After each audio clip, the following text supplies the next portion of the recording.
Ward number 7 लोको Chittapur BJP से पार्षद प्रत्याशी विवेक कुशवाहा और फराजा डोर टू डोर चुनाव प्रचार में जुटे।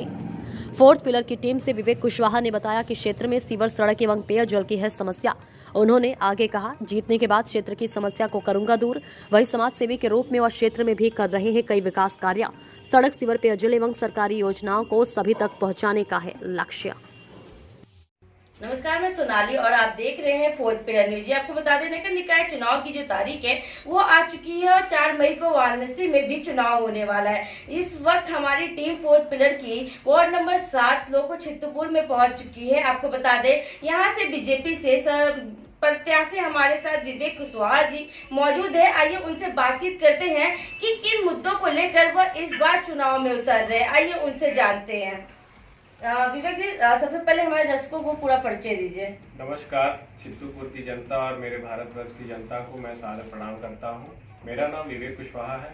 मैं लोको चित्तपुर से पार्षद प्रत्याशी हूं और भाजपा ने मुझे अपना पूरा प्रत्याशी बनाने का आशीर्वाद दिया है और टिकट मेरा फाइनल करके, और मैं जनता के बीच चुनाव लड़ने के लिए इस बार आया हूं।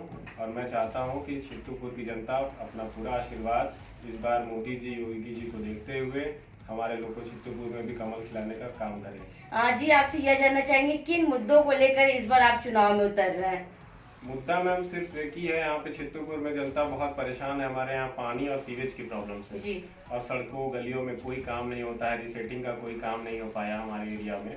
क्योंकि यहाँ पे पार्षद जो भी थे वो दूसरे सत्ता से थे, और हमारे यहाँ जब भी हम लोग कोई काम कराना चाहें और या बोला हुआ हो लेकिन वो काम ना हो पाने की वजह से हम लोगों को आगे बढ़ना पड़ा और लगना पड़ा, ताकि हम लोग भी ये काम जल्दी से जल्दी कराए। और कुछ कामों को हम लोगों ने कराया भी है, जैसे मेन रोड का सीवेज वगैरह नहीं था, लाइटें कई जगह नहीं लगी हुई थी। जैसा जिस जगह जो जरूरतें थी लोगों की, जनता की, हम लोगों ने लग उसको करवाया किया। और आगे भी हम चाहते हैं कि जनता को किसी भी चीज़ की तकलीफ हो तो वो हमारे तक आए और अपनी तकलीफ को हमसे शेयर करें, और हमसे जो बन पड़ेगा हम अपने माननीय विधायक जी से बात करके या माननीय मेयर साहब से बात करके हम उस चीज़ को हल कराएंगे। अगर उस तक भी वो चीज़ नहीं हो पाएगी तो हमारे यहाँ हमारे सांसद माननीय श्री नरेंद्र मोदी जी हैं, जो विश्व के सबसे लोकप्रिय नेता हैं, और उन वहाँ तक अगर हम लोगों का बात जाएगा तो जैसी जरूरत होगी तो वहाँ तक भी हम लोग खबर पहुँचा सकते हैं जी, और अपने कामों को करवाने की पूरी कोशिश। जी जरूर। आपसे यह भी जानना चाहेंगे, जब आप लोगों से रूबरू होते होंगे अपने क्षेत्र में, तो ऐसी कौन सी समस्याएं हैं जो आप तक रखते हैं? एक मिनट कट कीजिए। समस्या लोगों की जनरल सी होती है। जब उनके यहाँ जाए तो किसी के लिए कोई आवास के लिए परेशान है। परेशान कौन होता है? जो निचले स्तर का आदमी है, जो हर जगह नहीं पहुंच सकता है, वही परेशान होता है। तो उन्हीं लोगों की परेशानियों को दूर करने के लिए हम जनप्रतिनिधियों की जरूरत होती है। और अगर वो अपने समस्याओं को हम तक ला रहे हैं तो हमारा भी ये फर्ज बनता है कि हम उस परेशानियों को सुने और उनकी परेशानियों को हल करें। और परेशानियों में मुख्य आता है कि जैसे इस समय आदरणीय प्रधानमंत्री जी की तरफ से जो योजनाएं हैं, उन सारे योजनाओं का लाभ उन तक पहुँचे।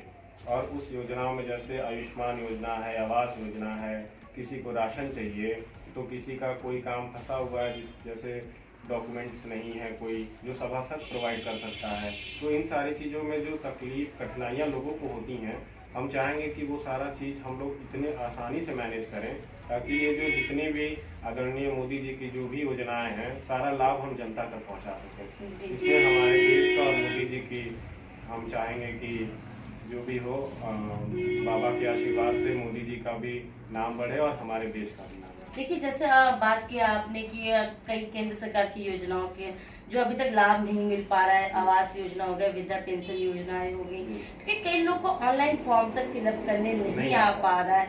तो यहाँ की जनता आपसे क्या कुछ उम्मीद रख सकती है अगर वो आपको चुनती है तो यही जनता को, जैसे ऑनलाइन फॉर्म भरना है, लोगों को ये तक नहीं पता होता है कि जो फॉर्म्स भराएंगे उसमें डॉक्यूमेंट्स क्या चाहिए। अब जैसे हम पढ़े लिखे पार्षद हैं तो जनता हमारे पास आई, हमारे यहाँ मेरे यहाँ वर्किंग टीम है, हम अपनी वर्किंग टीम से निःशुल्क हम लोगों का फॉर्म भरवाएंगे। कोई पैसा नहीं देना है, बस लोगों को अपनी परेशानियों को लेकर यहाँ आना है। एक बार वो आ जाए, उनकी जो भी परेशानी है, जैसी भी परेशानी है, अगर हमारे स्तर से हल हो सकती है तो हम पूरी कोशिश करके अपने स्तर से ही उसको हल कर देंगे। और अगर मेरे से ये प्रॉब्लम सॉल्व नहीं हो पाती है जनता की, तो हम अपने आदरणीय विधायक श्री सौरभ श्रीवास्तव जी से अनुरोध करेंगे। और हमारे पास हमारे मेयर श्री अशोक तिवारी जी भी हैं। जी, मैं जी। चाहूंगा कि अगर वो समस्या विधायक जी हल कर देते हैं तो ठीक है, नहीं तो हमारे पास सेकंड ऑप्शन के तौर पे मेयर भी है। जी, तो जी। हम दोनों लोग का मतलब उपयोग करके जनता की समस्या का समाधान निकालेंगे। जी, अभी तक आप एक युवा प्रत्याशी भी हैं यहाँ से, जी। क्या कुछ युवाओं के लिए सोच के रखा है, जीतने के बाद क्या कुछ योजना या क्या कुछ उनके लिए करेंगे आप? युवाओं के लिए, जो युवा हमारे यहाँ भटक रहे हैं, वो गलत रास्ते पे चल रहे हैं। हमारे एरिया में बहुत सारी कंप्लेंट्स आ जाती थी पहले, लेकिन हम लोगों के आने से हम लोगों ने युवाओं को बहुत मैनिपुलेट किया। जो लड़के इधर उधर भटकते थे, काम वाम नहीं करते थे, हम लोगों ने उनको पकड़ पकड़ के, यार फालतू क्यों बैठे हो, जाओ कुछ काम करो। अभी जैसे आईपी मॉल वगैरह है, जहाँ भी स्टाफ की नीड होती है और जो लड़का जिस कैटेगरी से काम करना चाहता है या जितना एजुकेटेड है और नहीं है, तो उसको उस लेवल के हिसाब से हम लोगों ने काम दिलवाया, ताकि युवाओं में भी एक वो रहे। और हमारे साथ युवाओं की बहुत अच्छी खासी टीम है जो इस समय चुनाव में हमारी बहुत मदद कर रही है। जी, आप समाज सेवी के रूप में तो कार्य करते ही आ रहे हैं अपने क्षेत्र के लिए। क्या आपको यहाँ की जनता चुनती है और आप जीतते तो उसके बाद भी या इस तरह से ही कार्य आप करते रहेंगे? क्योंकि लोगों का कहना होता है कि जब वोट का समय आता है, लोग वोट मांगने आते हैं नेता, पर जब जीत जाते हैं फिर वो नहीं दिखते हैं। उस पर आप क्या कुछ कहेंगे? मैम, हम भी लोगों के बीच ही रहना है, बहुत दूर तो जाना नहीं है, और बहुत बड़ा चुनाव तो नहीं है कि मैं अपने जनता के बीच से बहुत दूर हो जाऊंगा।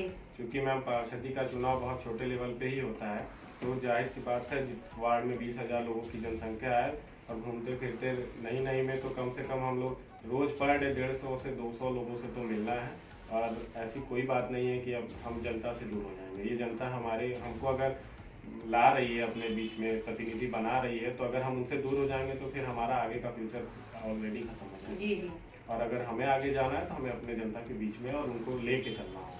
क्या कुछ कहना चाहेंगे आगे क्षेत्रवासियों को चुनाव को लेकर? क्षेत्रवासियों को मैं अपना धन्यवाद देना चाहूँगा, और मैं उनसे अपने लिए आशीर्वाद की आकांक्षा करता हूँ। जी, धन्यवाद चित्तूपुर। आप देख सकते हैं विवेक कुशवाहा जिससे बात कर रहे थे। चित्तूपुर से युवा प्रत्याशी के रूप में भारतीय जनता पार्टी की तरफ से उनका चयन हुआ है और वो इस बार चुनाव भी लड़ रहे हैं। आपको बता दें कि समाज सेवी के रूप में तो वो अभी कार्य कर ही रहे हैं, और जीतने के बाद भी उनका यही कहना है, जीतने के बाद भी जितने भी समस्याएं हैं यहाँ की जनता का, वो जल्द से जल्द निवारण करेंगे। कैमरा पर्सन जितेंद्र के साथ सोनाली पाटवा, 4th पिलर न्यूज।